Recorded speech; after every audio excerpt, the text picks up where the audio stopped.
Yo soy de las personas que las cosas malas que nos pasan en la vida no deben de vivir a nuestro lado. Son un lastre que no te deja avanzar.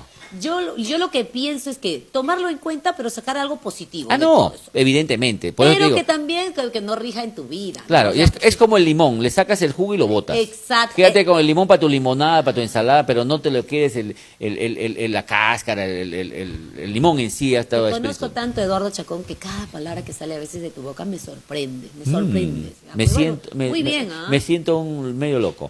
Te decía por qué, ñaña, porque aprovechando que estuvimos con Dina Paucar, la tuvimos para nuestra secuencia Confesiones, que es también hoy día, pero esta vez quisimos hurgar en momentos que la llenan de felicidad, en momentos que para ella son inolvidables, en momentos que marcaron su vida. Por ejemplo, yo no me imagino a los 11 años saliéndome de Pucallpa para venir solito a Lima. Como ella dice, salió de Irma Chica, un pueblito que queda por Tingo María, Huánuco, ¿Ya? y se vino a Lima sin nada. 11 años. 11 años.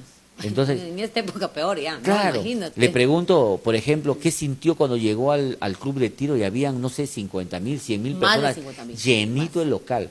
Todos estos momentos alegres en la vida de nuestra diosa hermosa del amor, lo volvemos a O compartir con también ustedes. ¿Ah? cuando su miniserie alcanzó Oye, 50 puntos de rating, picos hermano. de rating. 50 puntos, no picos, Imagínate. 50 puntos. Entonces, o sea, imagínate. Para que te imagines. Entonces, todos estos momentos nosotros lo revivimos en este 2019 para que usted también disfrute y conozca un poquito más de esta artista que no solamente es marca Perú, sino que también late en el corazón de todos los.